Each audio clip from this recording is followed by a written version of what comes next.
presentation.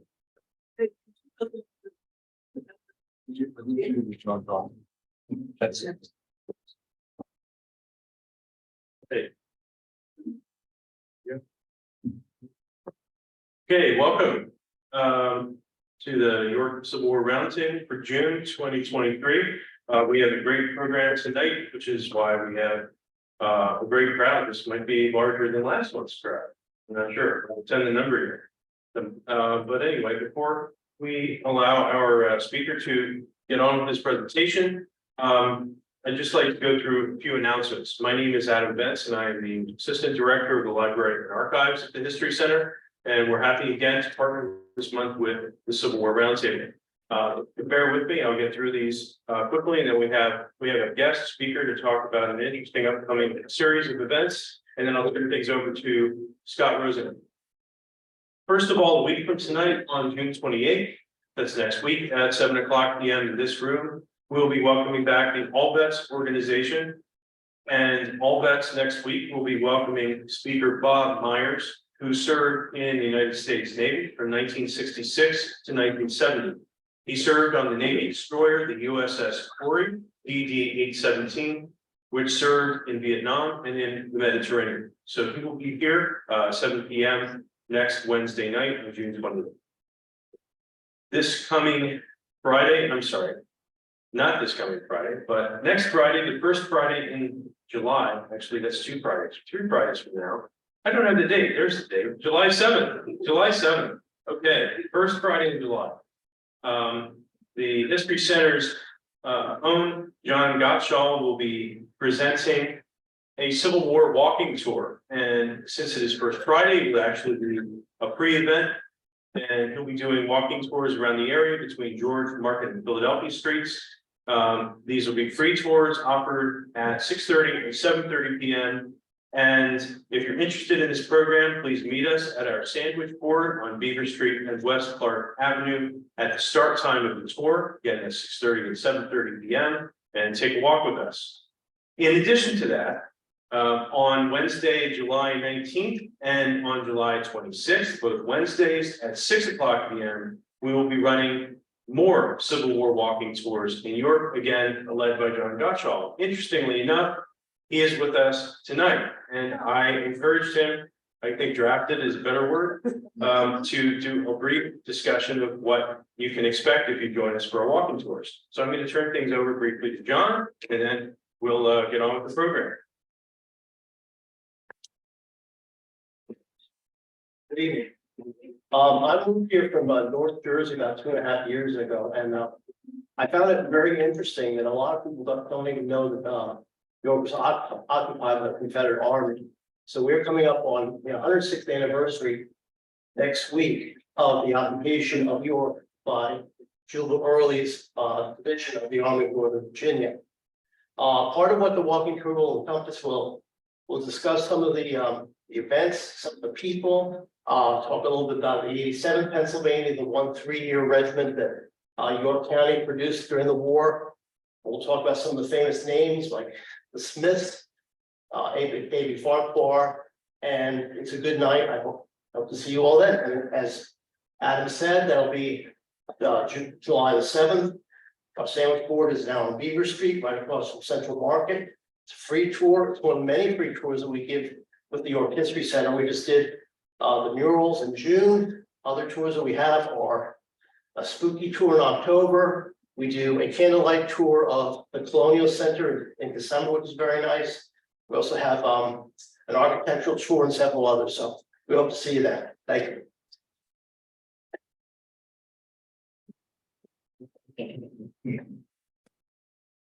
Thank you, everyone, for joining us tonight. And like Adam said, we do have a nice crowd here this evening.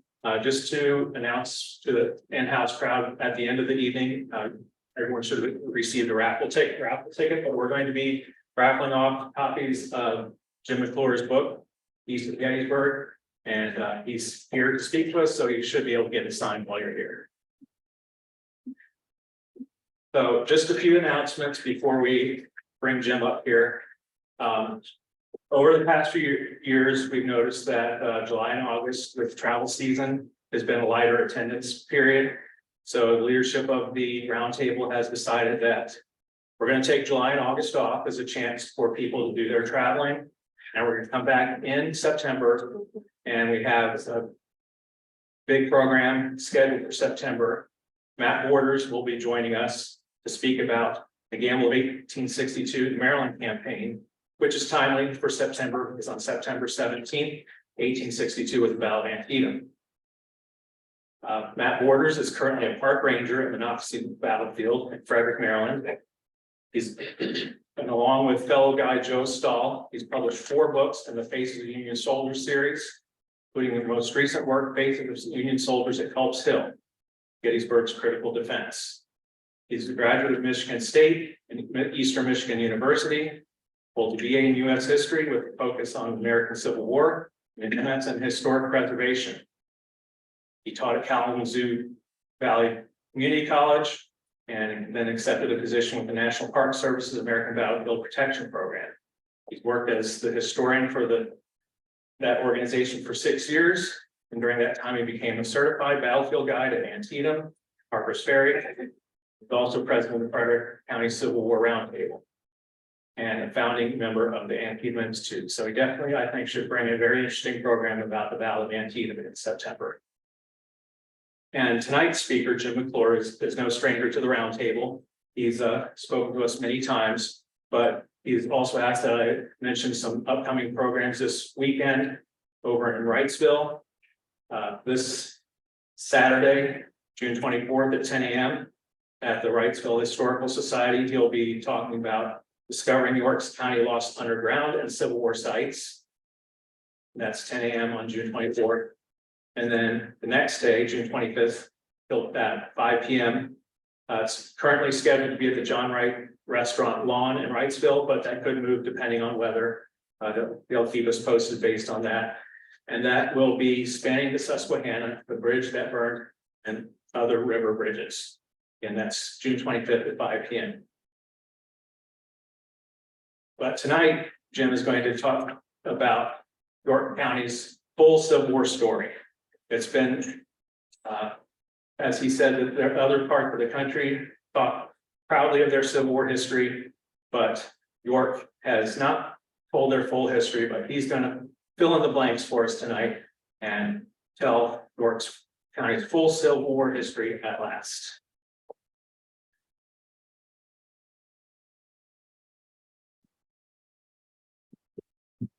It's great to be here again tonight, and this is really a prestigious opportunity to every year to not only with many years to talk to the group here. And really the History Center and the Civil War Roundtable are part of the story, as you'll see as we go forward, a good part of the story.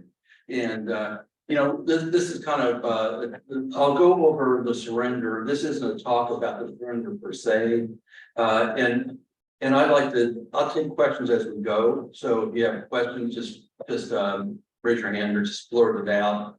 I will stop maybe a couple times and say, do you have any questions?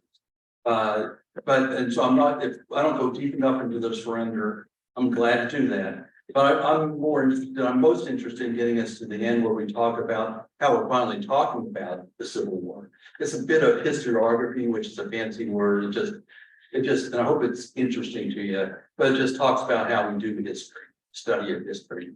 And so I think you'll know a bunch of names and things that you'll connect with at that point. So here we go.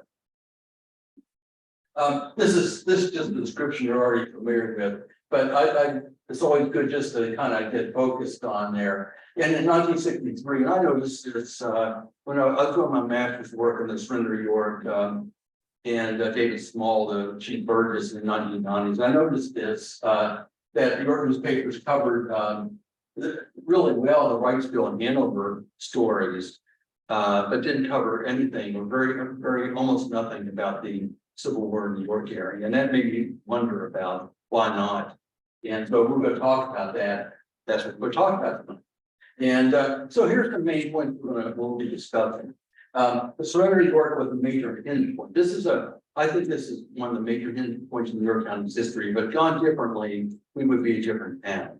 It didn't, so we just have to understand that and how do we work on them. how do we take that information and work through that? When a community, and this is the end result, is when a community does not engage with local Civil War stories, and I think this is all bundled, and associated underground railroad black history stories for a century, the opportunity for robust discourse about issues that raise this community. So we talk about Civil War, you're just naturally would talk about race. And we didn't have that discussion for a lot of the 20th century. And that's just what happened in New York. And so major history has been done and is done, it's underway here, kind of a catch up. That happened, I started in 1987, 1988. So, but you can start at a different point, but we'll get to that. A couple points to ponder that we'll talk about at the end. What are our blind spots today? What is it that is in the community today that we're not talking? How can we learn from this kind of blackout period? What are we talking? And I'll give you an example later that of an area that I think we could talk a lot more about. You might have ideas too. Okay. And then we'll do the counterfactual. What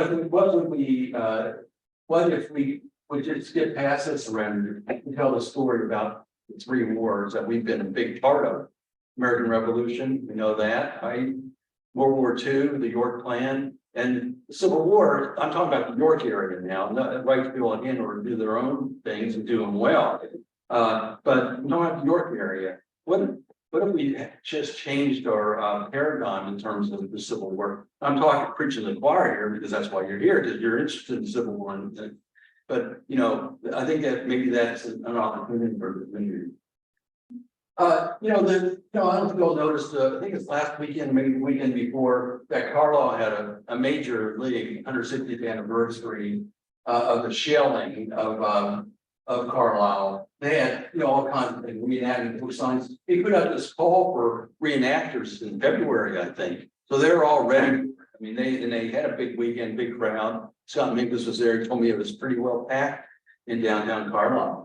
And then we have in Wrightsville, in Wrightsville, just talk about Wrightsville first. We had this big weekend that Scott alluded to coming up. They're depending on the weather. I mean, they're still going to have a lot going on there. And so Wrightsville, Columbia, Marietta, they're having a big party out there, and not a privileged party, but a party where they really talk about the issues involved with burning the bridge and the way the towns dealt with the Civil War. So that's a big weekend coming up. And then in Hanover on June 30th, they're talking about the Battle of Hanover. It's a day-long thing. So they have this remarkable wayside marker program there of more than 20 wayside markers, many of them talking about the Civil War. So you can do a walking tour, which they'll be doing in Hanover on June 30th, which is the anniversary of the battle. And so big things going on around York. What's going on in York? Well, I'm here tonight. There've been a couple of speeches. I'm not aware. I know where John's having a walking tour. That's in July. Of Civil War sites. What's going on? Anybody? Am I missing anything? So what's going on here? I mean, it's fair to ask that. And I think, in 2013, we had a speech at the City Hall. That was 150th anniversary. 160th isn't quite at that. So maybe you wouldn't expect that much, but Wrightsville and Hanover are doing big things. Carlisle is doing a big thing. And down in Westminster, Maryland, they're having a big event. So, this is, by the way, this is the surrender house where the surrender York took place, still standing out there, farmers. And so let's start first with, because, our live audience might have some questions about the Civil War. This is maybe tedious review for you all, but I like to think of the threes. The reason for the invasion, there's at least three reasons for the invasion of Robert E. Lee in the summer of 1863. There's more than that, but I had to fit it into three. So they want to put pressure on Harrisburg, maybe get a negotiated settlement of the war. To capture or the pressure of Northern capital. How in the world are you going to win the war? The overall war. And so they wanted to live off Pennsylvania's land instead of living off the Shenandoah Valley and other places in the South. And And they wanted to take the war and all the demands of the war up north. I mean, there's other reasons too. They wanted to find a pitched battle site. They wanted a pitched battle, and they wanted to. And so they figured they could draw the northern defenses out from DC and so on. That doesn't fit into my threes. So, you know, and so these corps were divided into three corps: Ewell, Hills, and Longstreet. And the one we care about for the evening, well, is particularly Ewell. And Ewell's had 3 divisions. Early, who went to the Wrightsville, went across York to Wrightsville. That's where that was the division that received the surrender of York. Rhodes was in Carlisle, and then Johnson made it as far as Shippensburg. So, and then the Confederates entered York County in threes. We had the main column, Gordon's column, going through on Route 30. He went to Abbottstown, and in Campton Farmers. You saw the farmhouse a little bit earlier. That was where the surrender took place. That's where he stayed the night of June 27th. That's where the surrender was enacted. And then, of course, Early went on East Berlin Road, and roads up in that area came in through Weigelstown. And then Elijah White's Comanches, I guess they were a mounted cavalry unit, mounted infantry unit, went on through Hanover, and then up to Hanover Junction, and back up to Spring Grove. So those threes are a good way to think about, in a quick way, what went on here, how the Confederates entered here, and why they were here. They wanted to go to the Covered Bridge and capture the Covered Bridge, so in Wrightsville, so they can get across and maybe go up to the Harrisburg, the back side. Initially, they were thinking about burning it, but then they said, well, this opposition is so light, why don't we just go capture it, and maybe we get across. And we have roads on the front side, and Ewell and roads on the front side up in Carlisle and Mechanicsburg. Maybe we can take them, put pressure on the back side of Harrisburg. But the bridge is burned, they never got across. And then they counter march to Gettysburg. So that's a quick summary. Quick enough? Okay. This is us at the time. This is York County at the time. And I like to tell this story. And you've seen these slides before from coming here. The 2 David Smalls. This is David Small, the newspaper owner, a Democrat, largest newspaper in the county, Democrat paper. And he was chief burgess for 9 terms. And he represented the majority report in York County was the Copperhead position, or the Peace Democrat position. Not abolitionist by any means, not pro-slavery necessarily, not per se, but somewhere in between, where they didn't believe in the war. You can see their motto: the Union as it was, the Constitution as it is, and the Negroes where they are. Wasn't worth the war. Yeah, that was the majority report. We were doing really good business in the South. We had good relationships in the South. We were right on the Mason-Dixon line. Baltimore is our main connector. Why would we want to disrupt that? And besides that, we are a Democratic county here. So why would we, we fight against our own party?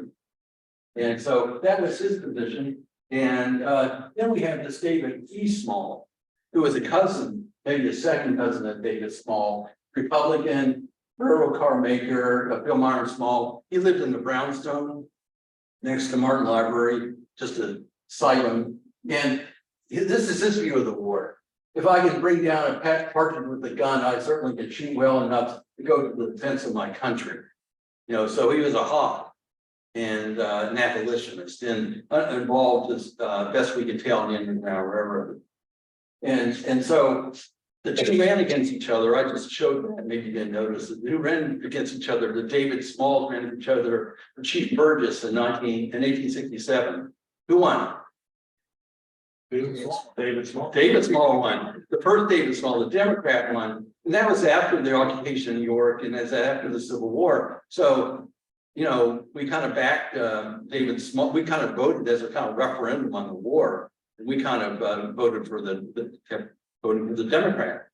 So that's where we were. That was where York County was, and that's a good way of thinking about it, because why wouldn't we be more aggressive against the Confederates as they came up here? Well, they were our brothers and cousins, and they're political allies. Even in those days, we kind of stuck together, as political parties.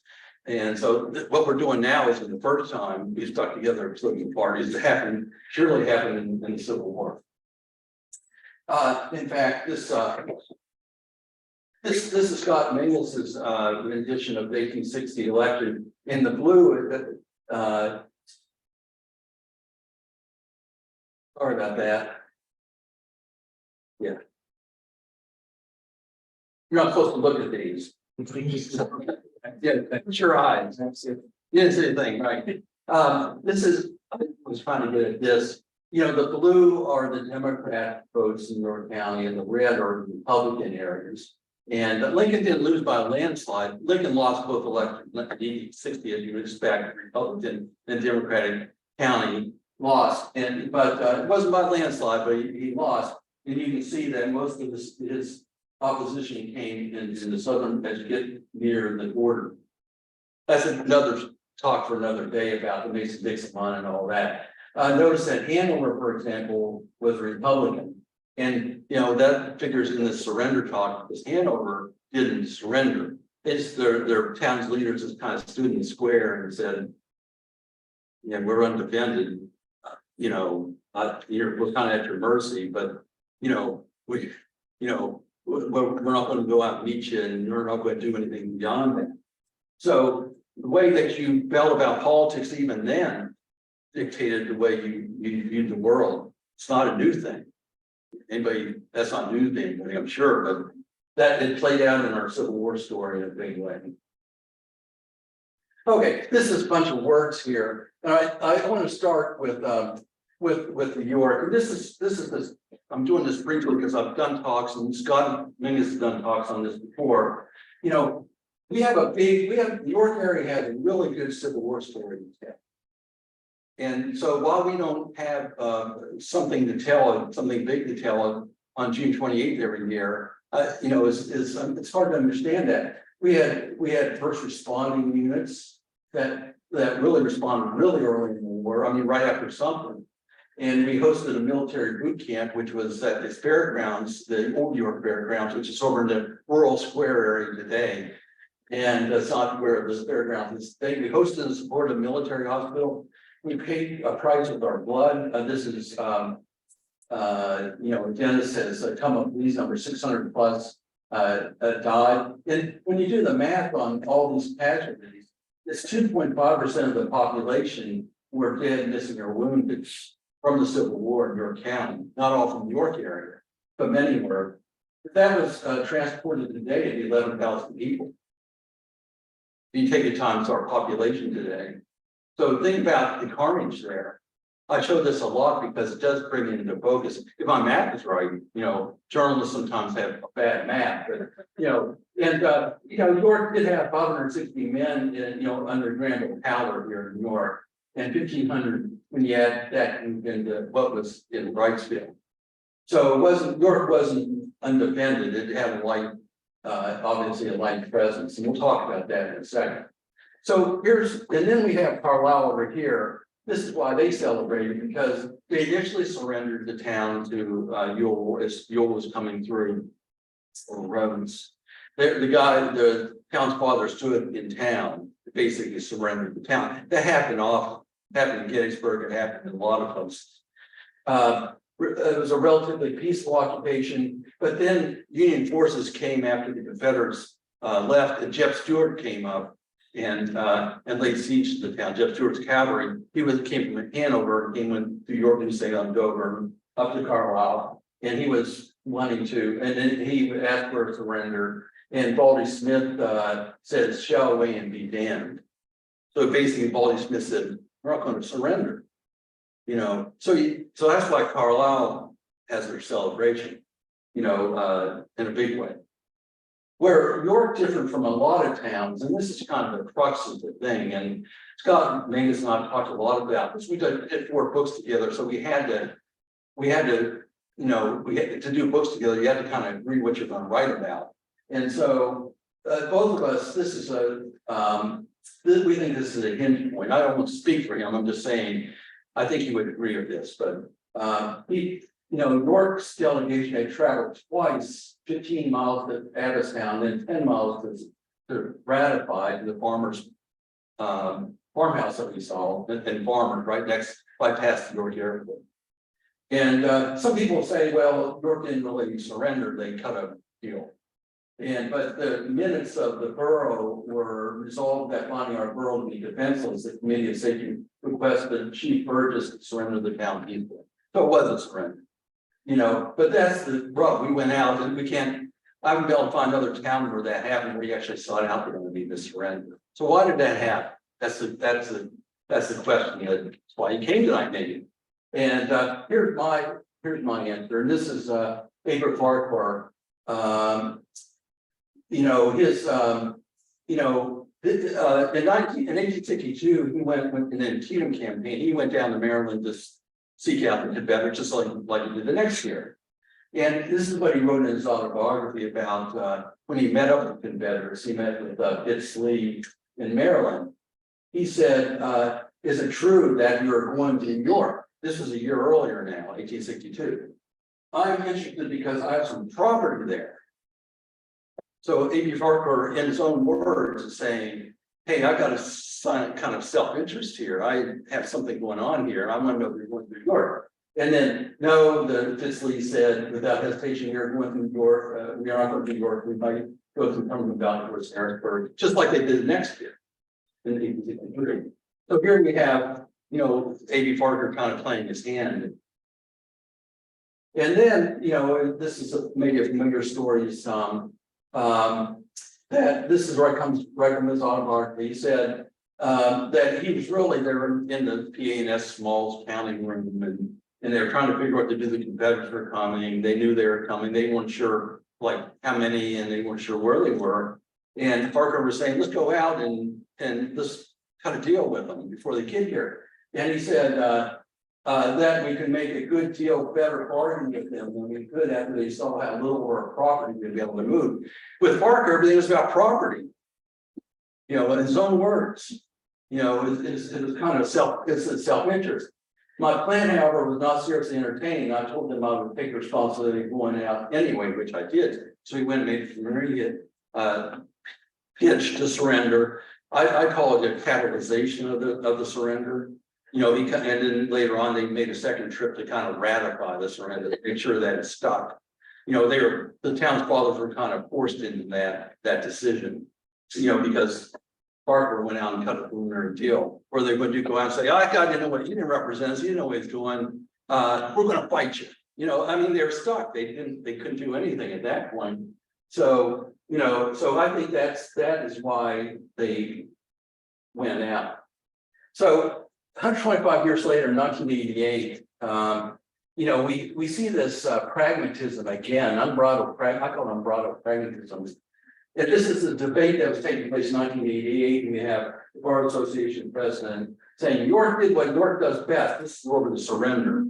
York did what York does best. York treated the Civil War as a promotional enterprise. York did not want the city burned, so the city's business leaders asked, "What can be done to avoid that?" And came up with this transaction. So here we are back to business again. We're not talking about things of honor and things of legacy and things that how's this going to look forever? We're talking about how can we protect our business interests. And so that narrative is still there. It's still in our community today. And maybe some of you all hold to this. I think it's diminishing as time goes on, as we learn more about these types of things. And you're entitled to that position. People still feel that way, but I think it's diminishing. I think we're better off because of it. But if that position is true, if it's a business deal and we're justified in surrendering the town, why are we celebrating that? Why don't we have more than me speaking? On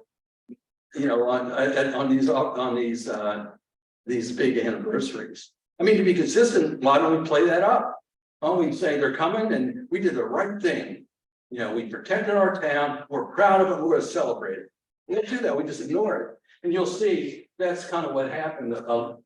We'll see in a few minutes. Then we have The other view, this is Mark Snell, Mark native, that wrote to Franklin, local many of us know about. He said, this is a couple years later, Jim Early was bluffing and they fell for it. He would not have set fire to that town. We know now he wouldn't have because he was under order by Lee not to do that. But, well, I'll just keep going here. And, well, I want to just pause, because I don't want to go too fast and get ahead of things here. Any questions or comments? Anybody want to challenge any of this or just, yes, I have a question. Let's go back to farmers. yeah, During their discussions there, was it all verbal or was it written down? yeah, Were there signed documents? yes. Signed documents? There's no documentation that I've ever seen, and I've looked for it, and there were some signed documents that Barker got some documents signed by Gordon that he wouldn't, do anything to the town, disturb private property and so on. That is a big risk on Gordon's part because Lee told him not to do that. So There was no proclamation and signed document. No. there was, I don't know how legal it was anymore, but there was a document that Parker says that Gordon signed it. Brought it back. Yes, Was it common practice for the federal army or the Union Army to approach a town routinely and even if there were no troops there to demand surrender? yeah, yeah. What is surrender mean? Yeah, there's a question about what the common practice was in those days. And yeah, when the Confederates, and at least in this campaign, when the Confederates came to town, they asked for a surrender or the town's fathers. And the town's fathers often did that in the town itself. And then the Confederates would extort goods and supplies like they did here in New York. They would do that. The difference again is that we went and sought them out. And then whenever Parker got back, people immediately started calling him, he sold out New York. It was immediately a bad negative reaction, which continued over the years. It was we made national news because of that. In fact, we saw him now. So, one more question, and if you have any, and we'll move on. Yes. You said. Yeah. I know, In the York area. it's right. I know 2007.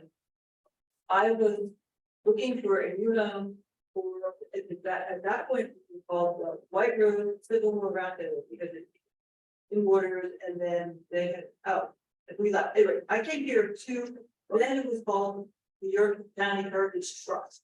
Yeah. They were calling it Patriot Days. And I met Yes. you here, Yes. when I was here, and I came in and I was looking for a home for our group meeting.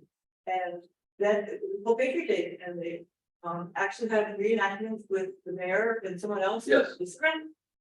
But they were criticized calling it Patriot Day because after all, you're surrendered. So how are you patriotic? Yeah. That was, they attempted to do that. Yes. Yeah, there were some reenactments here about 15 years ago, but they kind of didn't continue. And so let's fit that into the story. There was a good discussion going on about what we've done. I think we'll get to that whole area towards the end of our discussion because those reenactments were a result of us trying to understand the past, and really probably a healthy way of doing it. Whether you call them Patriot Days or something else, that's another issue. And the New York Civil Roundtable will become part of that story in a good way. We'll see that in just a couple of minutes. Steve, What was the context for Dave Buff's quote? the context for Dave Buff's quote, that's really good. Thank you. In 1988, on our 125th anniversary, there was a reenactment. We'll see a picture of that later on in our story. He spoke there, and that's what he said. Did you know Dave Buff? I did not. He had a pretty wry sense of humor. Okay. I don't know whether he was speaking Yeah. pragmatically or Yeah. somewhat sarcastic. Okay, okay, well, there's some question about how you read what Dave Buck said, here in this quote. All I know is what I read in the paper. You read. Because the paper reported on that, and that's where I got that. Okay, so Graham McClure was a York native, and he was the major, he was a regular Army major. He was in charge of the troops here. And this adds to the story, this idea about, that York was undefended, so what were they going to do? The ranking general or ranking officer here in York, he wrote this as part of a defense. He'd been badmouthed in Lincoln. He was a Democrat, badmouthed in Lincoln. And so he was going to be discharged, and this was his kind of his overall defense. And he was talking about his time in York.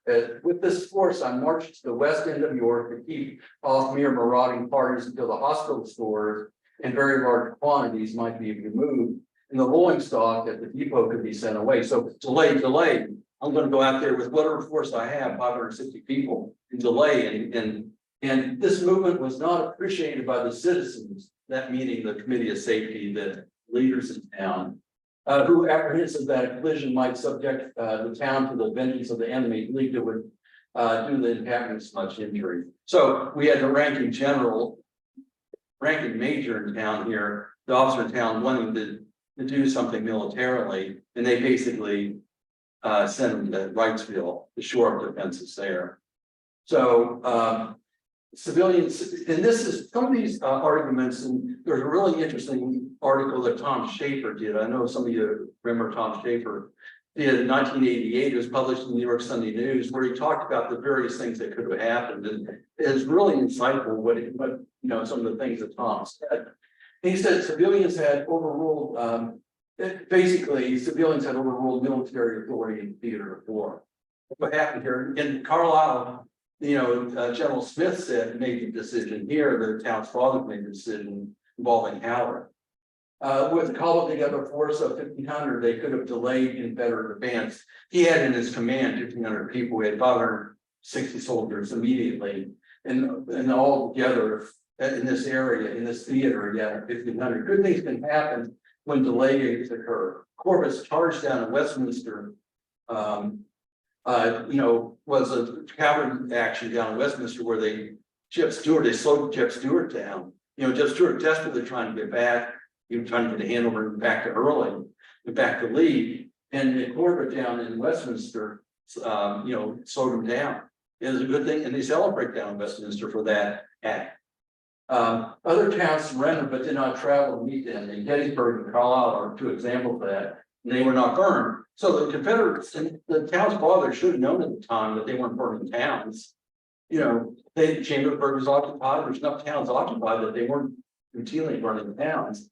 And Hanover, Wrightsville, and Carlisle were bombarded, but no real destruction. Some military targets and so on, but no real destruction for most towns. I'm not saying it wasn't terrible. They weren't terrified. It was terrible. This is war. War had come here. But the towns, even though bombarded, they weren't badly, wasn't a lot of destruction. And we think over history, and I don't think this is asking too much of our leaders. Other response, think what happened in Hanover, this folding their arms type of thing. Chamberlain's charge, on Little Round Top, the Battle of the Bulge. Surrounded, and the Germans asked General McCulloch to surrender. What do you say? Nuts. And then Tiananmen Square, one person stopped all those tanks. I mean, that's not too much. I don't think it's too much. I don't think it's as presentism where you take what we know now and transport it back. And the reason for that is because a lot of people were disagreeing with the town's fathers. A lot of them said, hey, if we surrender, we're going to give up our honor. General Franklin said that. General Franklin, a York native who was here surveying what wasn't being done to stop the Confederates, said, this is going to cost us our honor. Unless we're prepared, it cost us his honor. And he was right about that. Okay, as soon as, Parker went down to Gettysburg and helped in Gettysburg according to his autograph. He came back and started hearing this stuff. I was something near to being a traitor. And, you know, so that was criticism that was starting, you know, and it was all through the newspapers what York had done. He says in dog he went down to, DC and got absolution from Father Abraham Lincoln. Basically said that's okay, and that's what he tells us in his autobiography. I always think it's just kind of interesting. Who would name their autobiography that? What's he saying there? I'm worth more than $1 million. What's wrong with you? It's hard to get him to $1 million, but I got much more than. I think that says a lot about his bum bag, and a lot of maybe about the way he was wired. And it might tell us why he made that trip out to Farm Abbottstown and to cut that deal.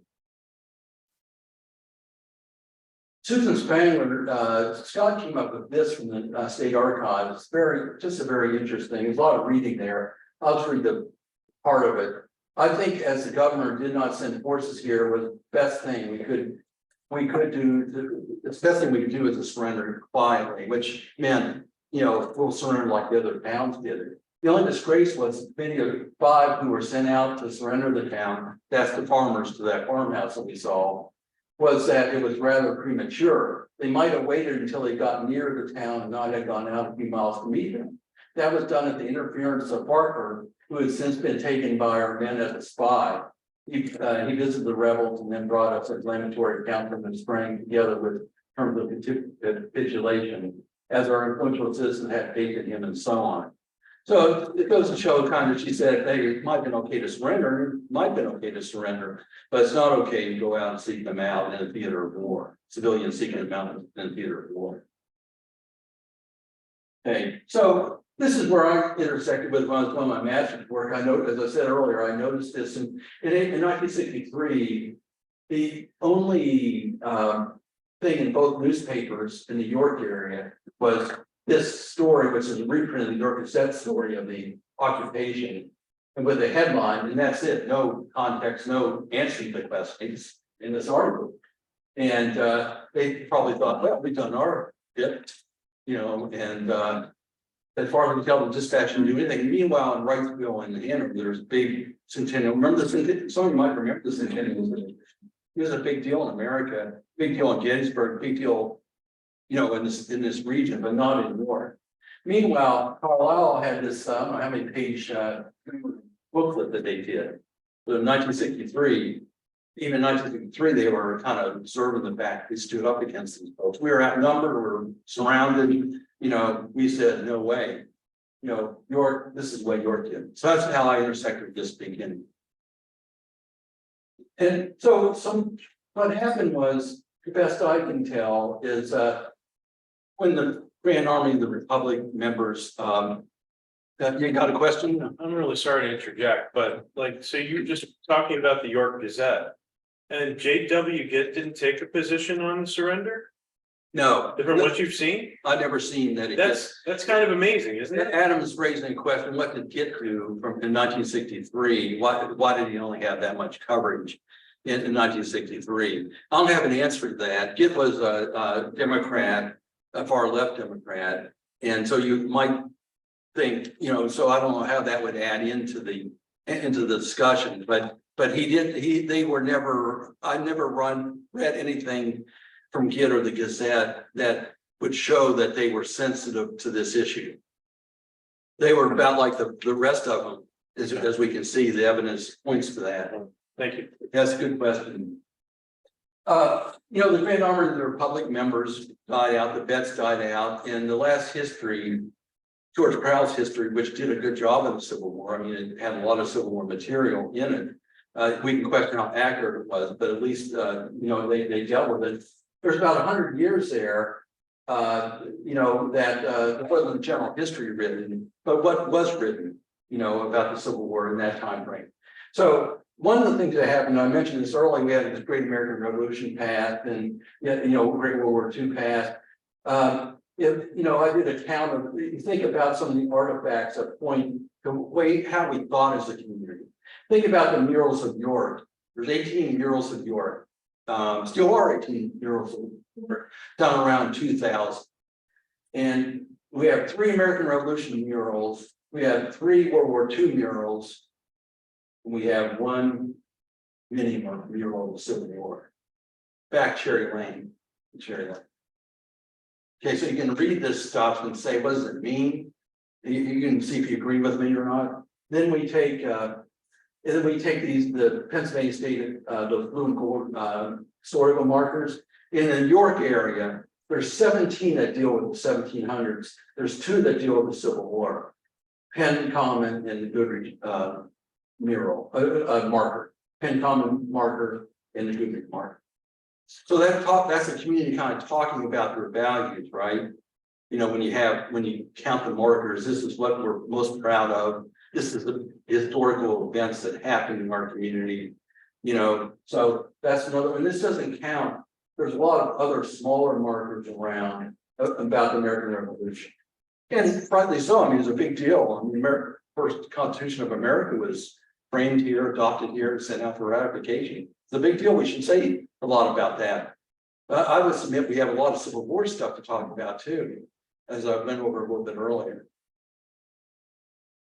Okay, and you might ask, well, we have these 3 York area monuments, Civil War monuments, the one in Penn Park, we have this one over Prospect Hill Cemetery, we have one in Salem Square, which is also an American Revolution monument. It's a dual monument, which is kind of interesting in itself.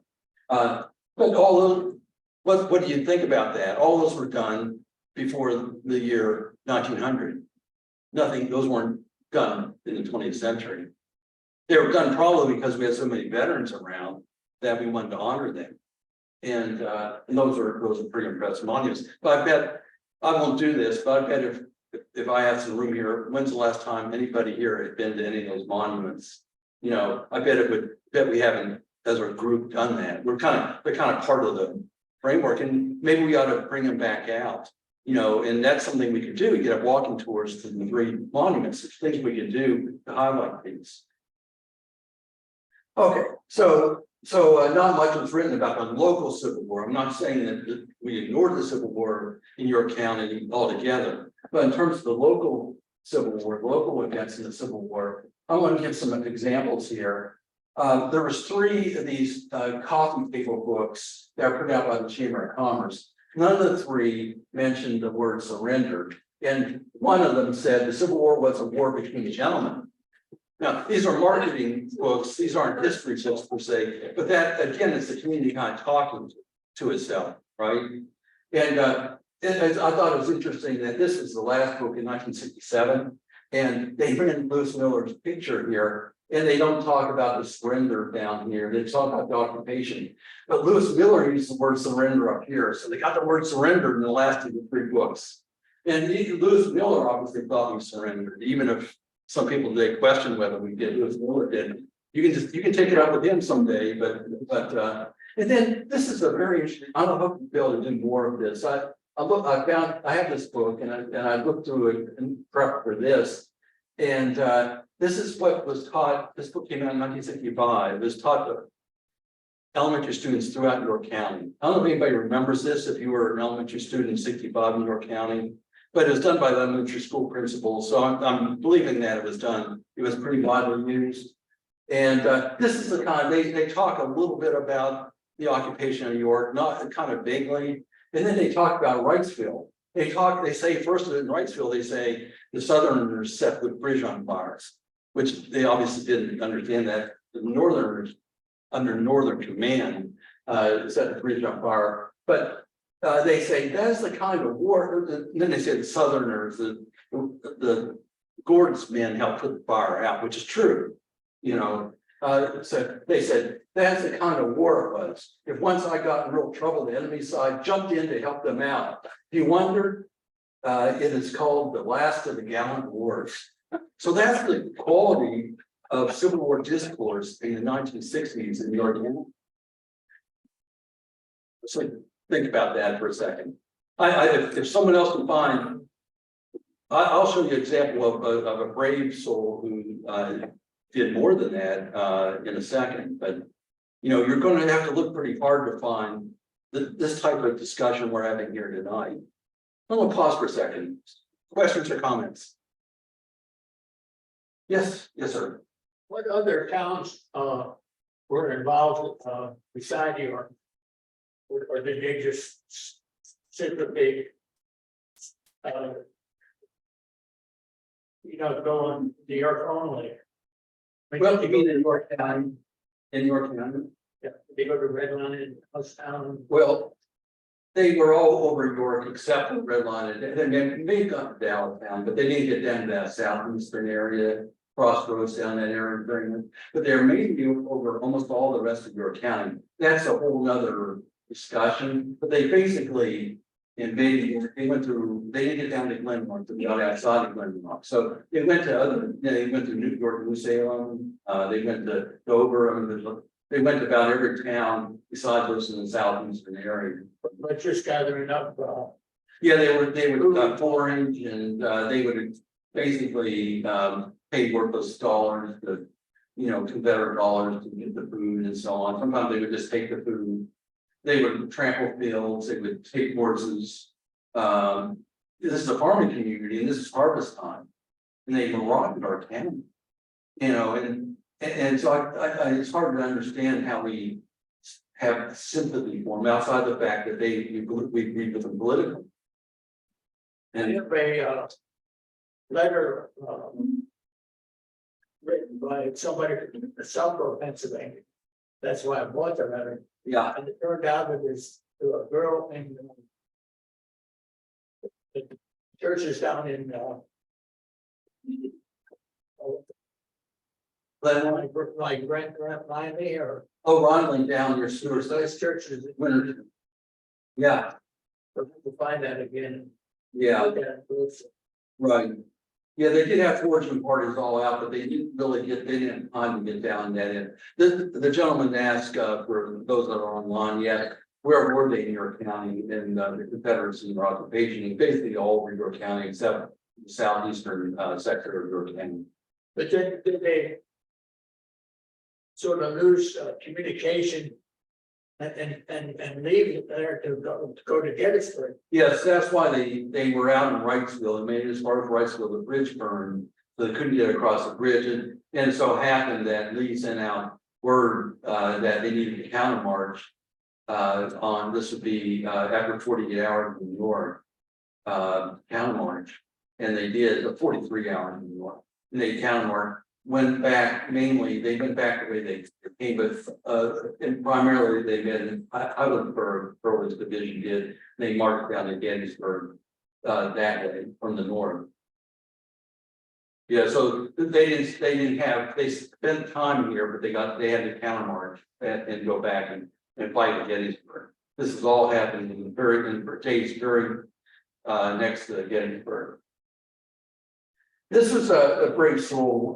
This is Gerald Austin Robinson, who I think he taught at your suburban school, high school. And and this I present this because this is really helpful for his time. He really covered the very thing that the readers were asking about, Confederate operations in your county. If you want to see kind of a blow by blow, I mean, I've done that, Magnus has done that, and Robinson did that. He did this in the 1960s, really very interesting, back in the archives here.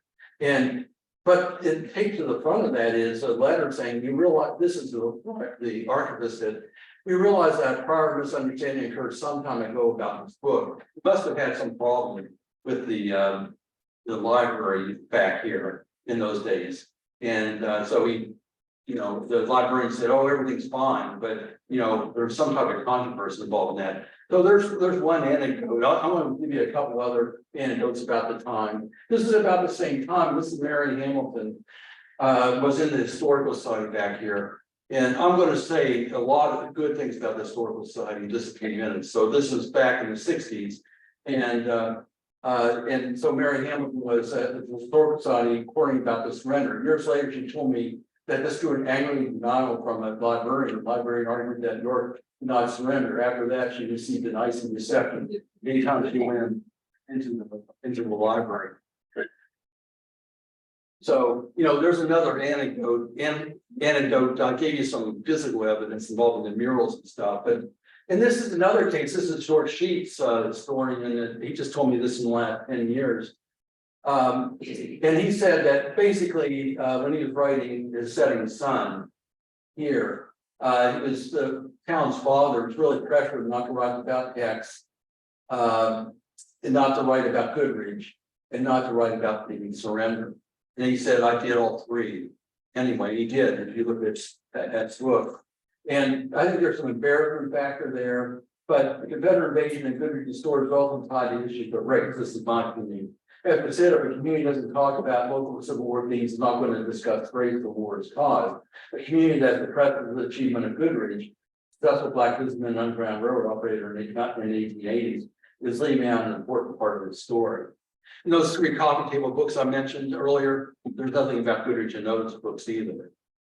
So, so there's redemption coming. I just want to kind of lay out, kind of York in the 20th century, the way we do things. And here's a redemptive point here. This was 1988. I just talked about this a little bit earlier. This is a reenactment on the courthouse steps of Mayor Aldhouse. And I think this is the story where David Buck was quoted. And we have Aldhouse accepting the surrender, embracing the surrender. That's not the word. Countering the surrender by saying, we had the best police force in the world. Hell no, I'm not going to surrender. So I thought I would do that as an icebreaker, as a time where they really looked at this and said, we may make a little light of it. It's not all that we're treated just terribly seriously. Maybe they couldn't because for a number of reasons, but they kind of broke the ice on it. And at this time, a lot was going on in that respect. It was Mark Snell, I talked about earlier, wrote this master's thesis, which is a very fine piece of work. It's back in the archives here. He talks about the military draft in York County. We have Tom Schaefer's York Sunday News series that I talked about earlier. We got the William C. Goodrich State blue and gold marker came in front of the Goodrich Freedom Center. It's there today. And then Pat Foltz came here from the History Center. Some of you might remember Pat. He came here. He was at that ceremony in 1988. And I knew Pat, and I was writing my master's thesis on Civil War at the time that he was director here, and he was very helpful and supportive of, airing this part of our history. So I think he was part of that change. The History Center was part of that change for the better. In fact, under Foltz's leadership, there was an exhibit in downtown York. You might remember that it was down in the old Sears building. It's a tourism exhibit. It's where visitors came to learn about York. And he had an exhibit there to talk about the surrender.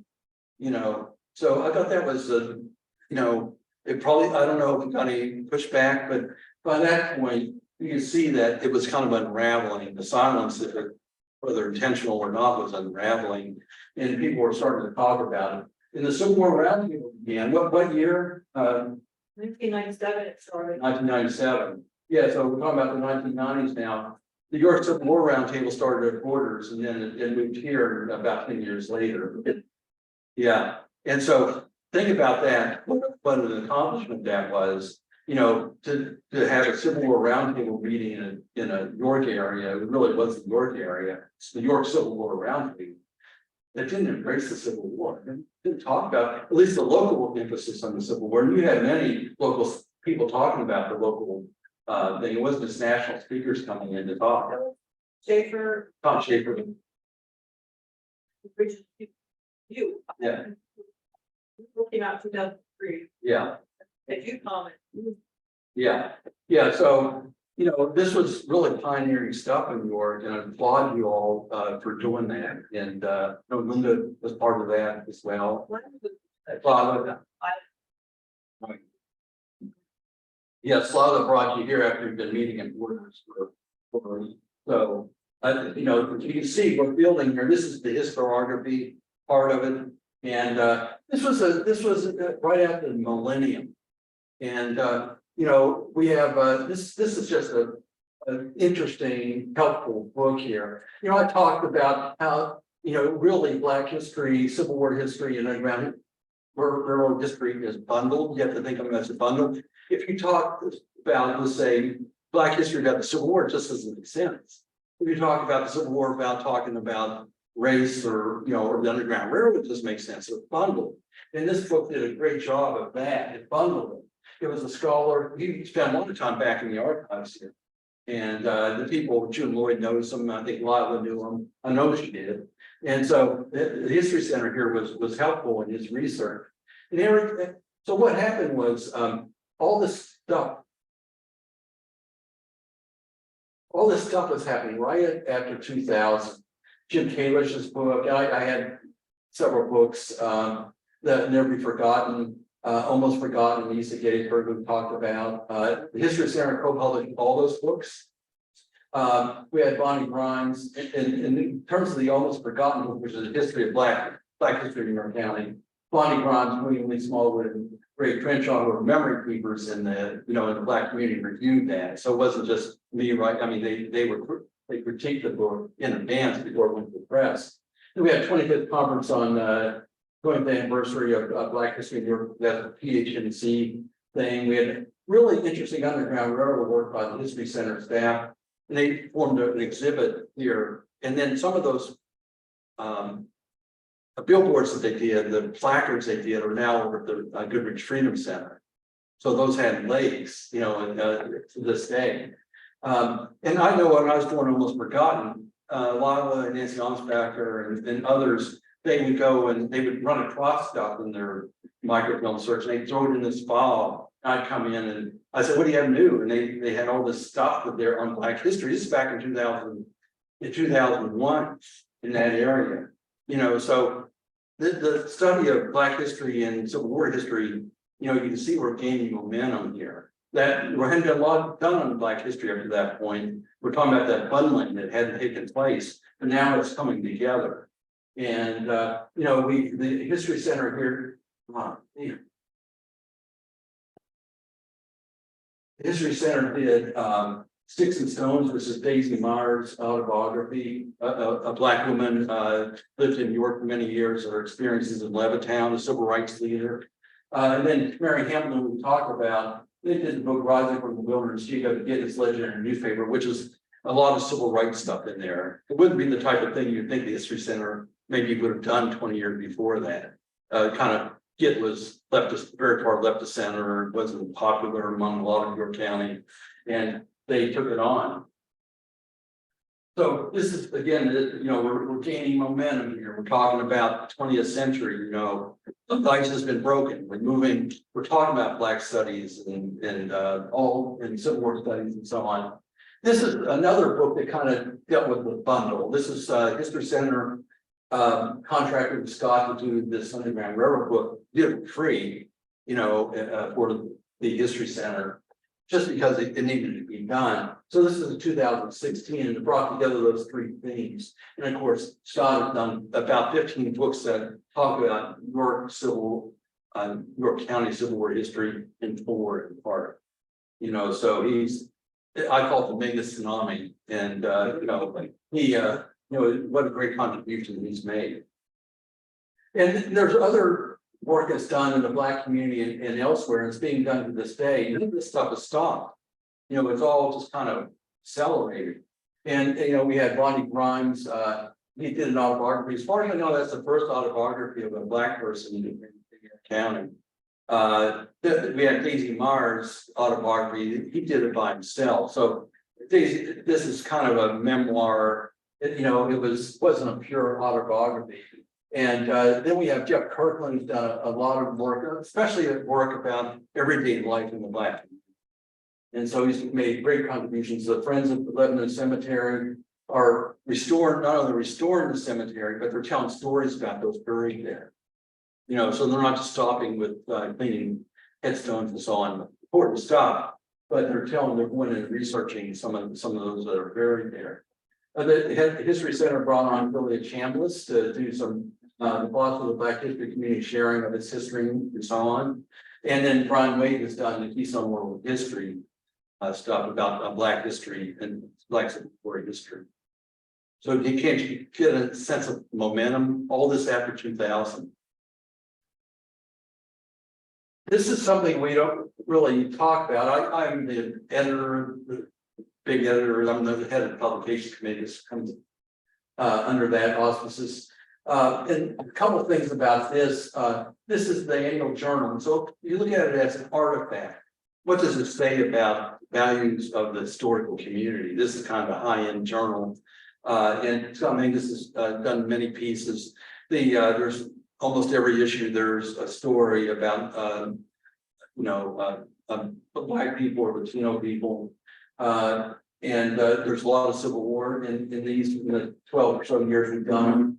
And I want to point out that there's about 5 or 6 active members in the New York community, in the historic community in New York, who are working on this journal and other parts of the enterprise here in New York, historical enterprise in New York County. So in other words, you have people that have master's degrees working on local history. And that's not the end, it's not, it's not to say it's always good and that type of thing, but it's to say that they're bringing higher educational schools to the party. I mean, we have, and the History Center as a whole has done that overall. For example, Adam has a PhD in the archives.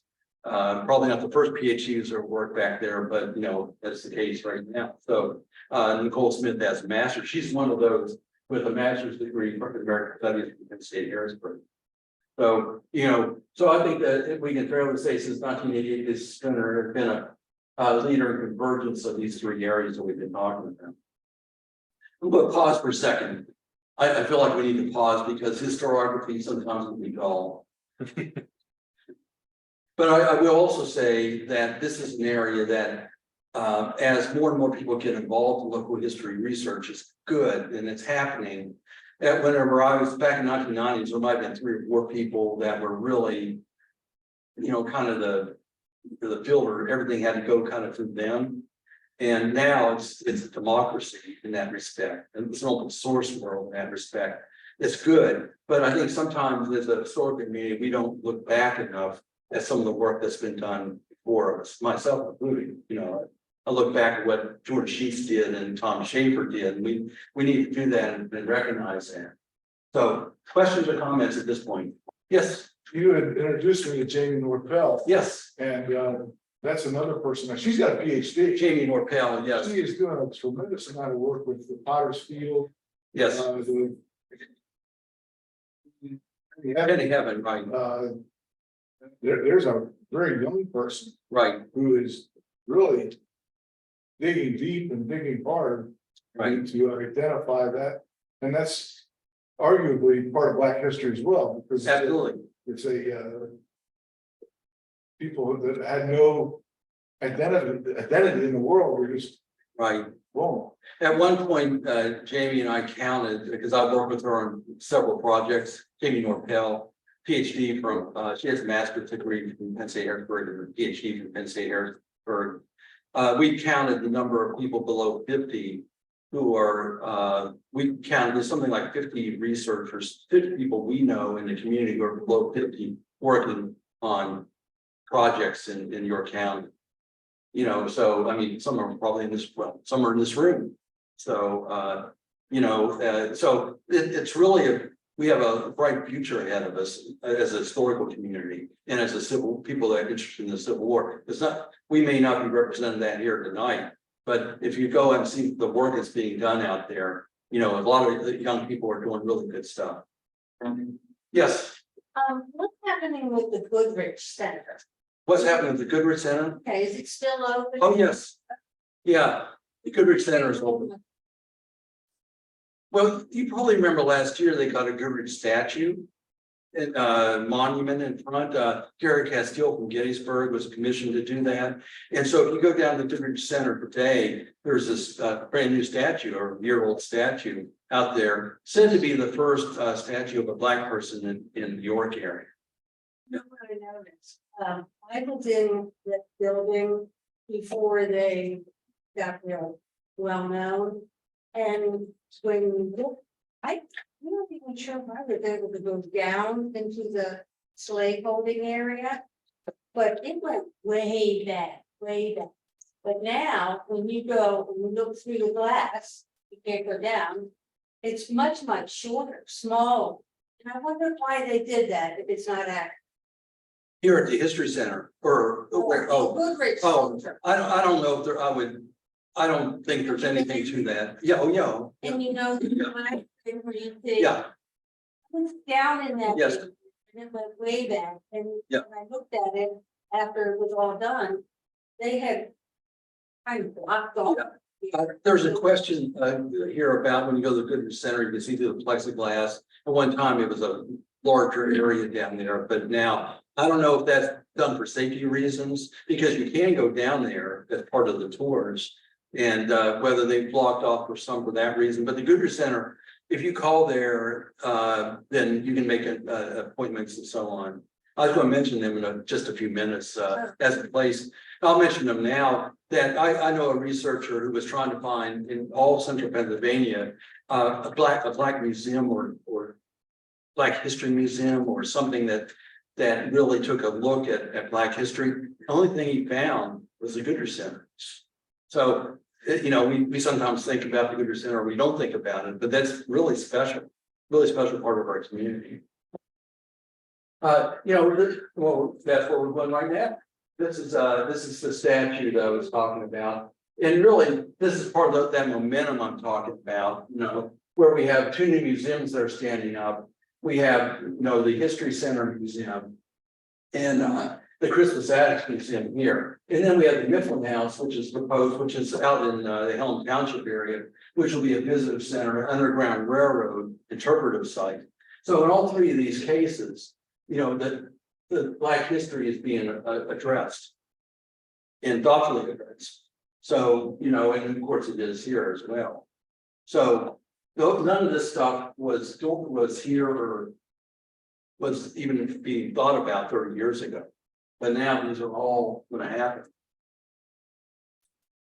I just think this is something I wanted to really point out that why I had to open here tonight. The work that William Lee Smallwood did. This is William Lee Smallwood, his city councilman, but he was a historian, and he went back to 1991 to the 250th of York. And he did a kind of a pamphlet of Black history at the time. And then he reenacted Goodrich before the current Goodrich reenactor, you know, has been doing it. So he kept Black history alive there around 2001, 2002. He was very much a part of this movement.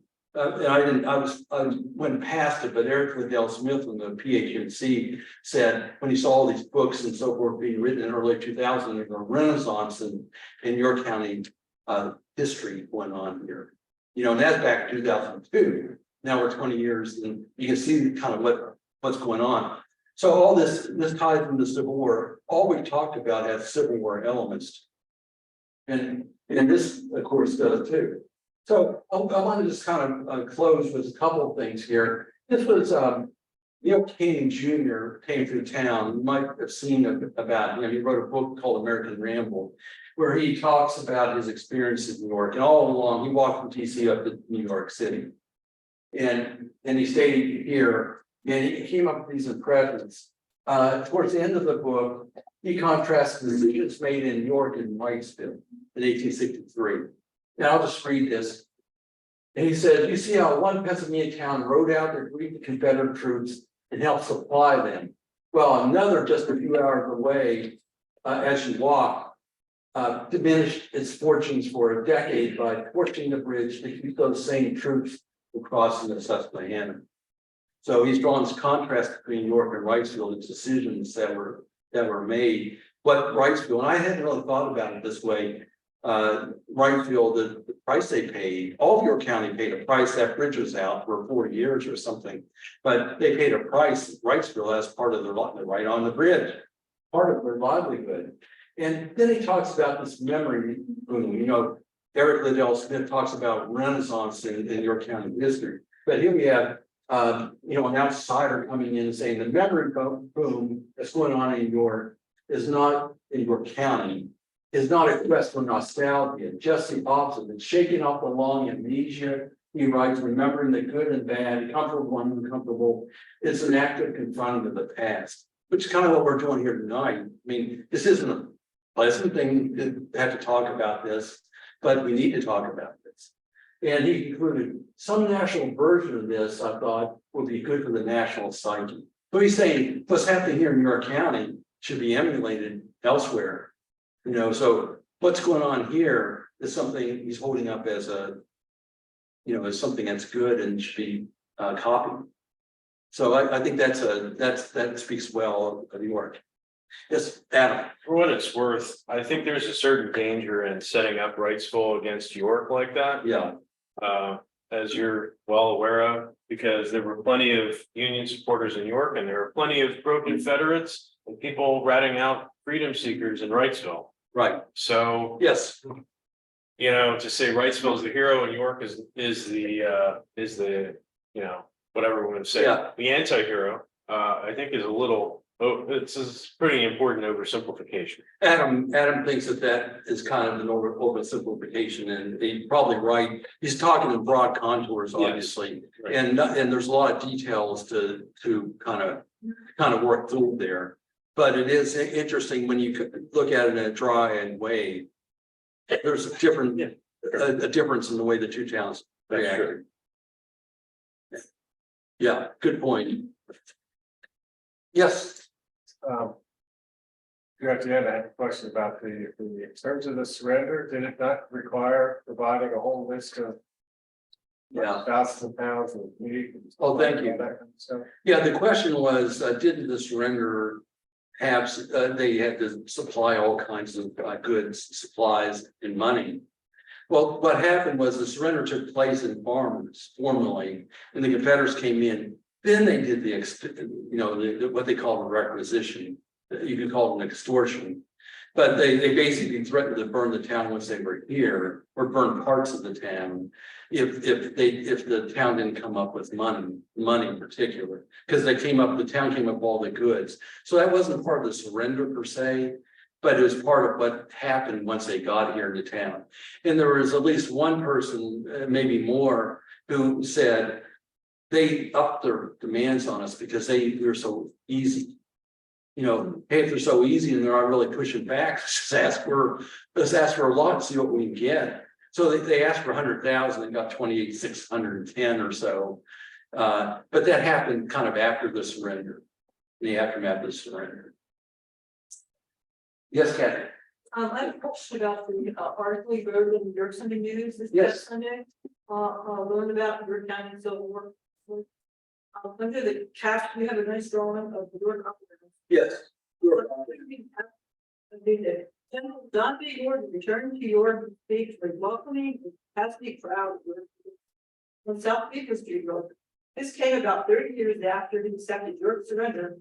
He then marched through York to the Susquehanna, stealing horses, trampling crops, and extorting goods and money from York's residents. Yeah, so you have a question? Yeah, like people go to here. Yeah, so, okay, yeah, this is interesting that the guy that did the most damage to York County, or about he kind of was in front of the bridge when it burned. It kind of put pressure on them. They had to burn it, keep them going across. He came back 30 years later and was given a hero's, really what amounted to a hero's welcome. So how does that happen? You know, and I guess we could all have opinions of that. Some people would say, whenever I ran that the first time, they said, well, it was a time of reconciliation, so we need to get together as a nation. And here he is coming in, so we need to reconcile these differences. So that's what some people pointed out. I don't know if you all accept that. Yes. Happened the same way that Fort was down. Yeah. Oh, really? That's right. Yeah. So, you know, I just think it's, you know, even my opinion was that we really hadn't changed that much up to that point. You know, we still were democratic, we're still endorsing democratic presidents, even in the 1890s. We did up till 1920, except for Teddy Roosevelt. So we basically voted Democratic all the 1800s, 1904 we voted for Teddy Roosevelt, and then in 1920, then we did Warren Harding. So we were still heavily Democrat here. And so here we have this Democratic senator, a celebrity from the South, even though what he did to us 30 years before, he's a celebrity. So we're going to treat him as a celebrity. And so that's, I don't think I would have gone to it, you know, but a lot of people did. And I think celebrity always sells. So, see, One should point out too that John Gordon was one of the leading proponents of the so-called lost cause, yes, he was. along with others who were in York County, Jubal Early and some others. And he was making a pretty good living traveling the country, Right. giving these speeches Right. about the honor of the South and the Right. all of those kinds of sentiments that became very popular in the post-Reconstruction era. Yeah, Steve was saying that he was a lost cause proponent and so he went around kind of spreading that, and that lost cause thinking spread into the North in part because of what he did. It spread in New York in part because of what he did. And the article that I did earlier on Gordon, it talked about some of his speeches that he gave and some of the things he said, and it was patently racist. You know, there's not a copy of a speech that he gave here, but elsewhere he's recorded as saying, in newspapers, he's recorded as saying, you know, just really racist things. So he was racist, and we welcomed him. Would we welcome him today? Something to ponder, or someone like him? Would we? And that's the kind of reflection. That's what will pay for your trip here to listen to all this tonight. Was, you know, it makes you reflect on those types of things. Racism wasn't more national. Think back, it was. Let's say it again. I said racism wasn't isolated to the South. That's correct. Very good point. Yeah, it wasn't. Yes, racism just wasn't in the South. We had a fair share of it, more than our fair share of it in the North, including in York County. You can tell that by the way we voted. When you vote against, we voted against Abraham Lincoln 2 times. So, you know, just to kind of the quick closing, this is kind of where we began. I want to ask these last 2 things here. What are our blind spots today? And we just talked about one. If a national speaker came in who may have been detrimental in many ways to us, or maybe a former York County that hasn't had a great track record, comes back here and speaks, or, you know, we could find a parallel. I'll tell you the parallel, you know, 50 years from now, people are going to look at us today, and what are they going to say about us? What are they going to say about our blind spots? That's a good way to think about it. I'll give you an example where it's a kind of I think this will bring home what I'm trying to get at. I think human trafficking, 50 years from now, people are going to look back, and it's happening here in York County. Here in York County, human trafficking. Because there's a couple, YWCA and a couple other entities are trying to raise awareness of it. 50 years from now, they're going to look at our children are going to look at us and say, why didn't you say more about that? Why didn't you do something about that? So we got to make sure that we're not too haughty or, you know, dismissive of those people from the past and look down our nose at them, because we're those people. We could be those people today. And that's why we talk about this stuff. But this type of discussion wasn't happening as a general rule in the 20th century. You know, this type of stuff as it connected to the Civil War. That's why we're here tonight. What else? What are other blind spots? Well, go ahead. Well, Jim, I think that your second bullet item there, against those 2, you could take the word Civil War out and talk about other aspects of our society, not just York County, but throughout the country, and say, if we don't engage in not just Civil War history, but our total history, the good, the bad, and the ugly, the warts as well. That's right. I mean, we're misleading ourselves and our children, and we aren't going to learn from those mistakes and those warts. And I think that plays right to the whole business with, and I hate to bring this up, but the book bans that we're hearing about. Oh, I don't agree with that, so my kids and nobody else's kids should read about it. Well, to me, that plays. That's just another chapter in the same book. As far as unintended, if we don't like something, we're not going to talk about it. That's a problem. Yeah. Yeah, I appreciate you all being so patient tonight as we talk about this. I know this isn't your basic Civil War discussion about troop movements and stuff, which is really interesting, but. I think this is stuff that is that's really important. Any other blind spots? Steve? I think this plays into the whole attitude of Mr. Farquhar a little bit. One of our blind spots is that we don't mind making money in York County, but we sure don't like spending it.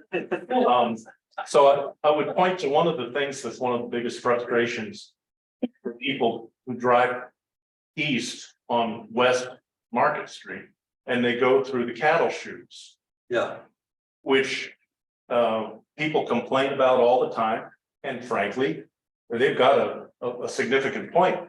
But that was supposed to be a 2-block long closed street right. mall. And they didn't want to spend the money, and they didn't want to disrupt the traffic. And so they compromised, and we got a camel instead of a racehorse. I think that plays into the narrative about A.B. Farquhar. The quote that you gave us earlier about his conversation with General Fitzlee Right. in Maryland. He was protecting what he had. And he was prepared to go out to farmers and protect what he had. And in his mind, he was protecting what others had too. I'll give him that. He had at least that much of an altruistic approach. He was protecting the goods of the town. But he couldn't see beyond that. Mhm. And I think that's been a blind spot in our development as a city and as a county on a number of fronts over the years. That we just couldn't bring ourselves to make the investment into something bigger, and we ended up with something much less. So 50 years from now, we wonder why we didn't take care of the cattle chutes. We're wondering that now. Just the counter factual here. What if we had just hadn't surrendered, and it hadn't gone out? If they came in, we said, here's our town. What Hanover did. Then I submit that we'd have this American Revolution passed, we'd have this World War II passed, and we'd have this Civil War passed that we could talk about. We had thousands of soldiers drilling here in York County. We had a major military hospital. We had 600 people that died, and we wouldn't be so reticent about talking about and playing up that stuff, and telling the world about that. How many communities would have that type of history? How many communities would have a Civil War, World War II, and an American Revolution history? I bet just a handful in America. And so, but we can still fix that, right? There's still good stuff to talk about on these anniversaries. I just talked about a couple of things, the military hospital and so on. We have a lot of history, Civil War history to talk about. And I think in many ways we are, irrespective of this little blip that we're going through on 160th right now. So, and any other quick questions, Randy? I have a couple. I apologize for not getting here in time, so you might have covered this. When the Committee of Safety and Emergencies went door to door, became money for the ransom. Right. I was told that years, that none of the purchases and none of the big wigs in town, including Farquhar, contributed any money to the 100,000. So, is that true? Well, there are lists of who gave, Okay. and Scott and I both looked at those lists, but I don't think that we looked at them with that, with that critique in mind. I think the Smalls gave money, definitely the Smalls gave money, but we didn't look at it, and I could be wrong about this, but we didn't say, is Farquhar on here, is David Small on here, and that type of thing. Maybe you have to go back and look at that. Yes, thank you. That was a hole in our book.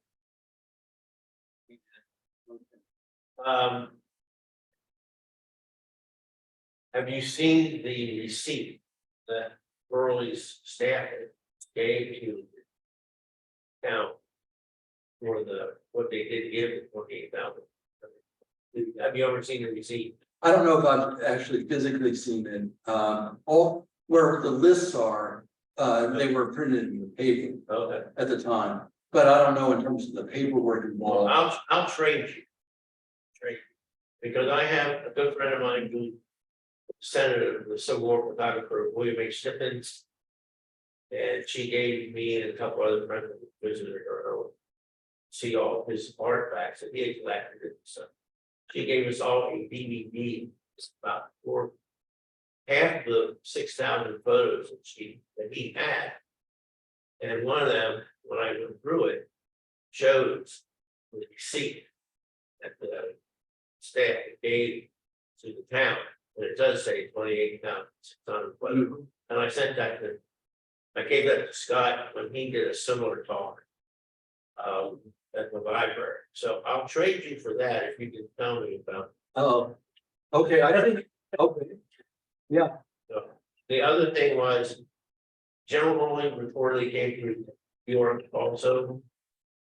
I don't think that, I'm not aware, no, what Early did and what you might be referencing. The question is, did Early ever come back? And the answer is not that I'm aware of. What Early did do is he did write back, someone contacted him. Maybe George Crowd contacted him and said, you know, just contact him. And Early said, by the way, you still owe me $73,000. You know, I expect that payment still. Well, with that in mind. I spoke at the Lynchburg Civil War Roundtable years ago. And took a couple of friends there. And we did like a quick review game, Civil War. But we also visited the cemetery where. People early. And I left a note with a dollar bill. Dear General Early, as a lifelong resident of York County, I am hereby contributing $1 or the amount that we say we still owe you sincerely. Give my name and that. Really, over the caretaker was with that dollar bill and the note. I hope you had to get that. So York actually gave $28,611 to the. Okay, one more, I don't know how we're going, but. What was your question? How much is that today? Oh. Yeah, it was a lot of money and there's some debate over whether York is just being stingy or that's all the money they really had. They needed to, they probably a little bit of both. We're not, as Steve was saying, we're not always the little frugal sometimes. Yes. What was the deal with confusion of Dover compared to York? I'm not confused about something. Well, that's an interesting thing. You might be, what happened in, was Dover had a big celebration, I think it's in 1907, about the Confederates coming through. And they had a plaque that's out in Dover today. It's from the fire company. And it just talks about the story about Jeff Stewart coming through. There's 4,000 people that went to this thing. But in the newspaper accounts at the time, they were saying, we're not having this to honor the Confederates. We're having this just to say what happened in our town. And if you read the plaque, it's pretty straightforward. So they were really sensitive about, unlike York was when 13 years earlier when Gordon came, they were sensitive in, I think it's 1907 in Dover, about the fact that they were having a big to-do about the Confederates spending the night in Dover, which they did. And so I think there's a kind of a difference there. There's a sensitivity there that is growing at the time. So that may be what you're getting at. Yeah, I think so. I don't know if it was Scott that had mentioned that they said about the town was so small Right. and I thought they were confused with Dover as Well, York. the stat is that Stewart had about 4,500 troopers on the there. Cavalry officers, cavalry through there. And 4,000 showed up at this thing in 1907 to observe the fact that they had gone through. So about the same number showed up as went to live there, during the Civil War. Just an interesting fact. Okay. Okay, I think we've gone, I'm willing to talk afterwards. I really appreciate you sticking with us. This is a lot of difficult stuff and not something that I take great joy in and talk, but it's something we have to do. And really thank you all for sticking with us here tonight. Thank you.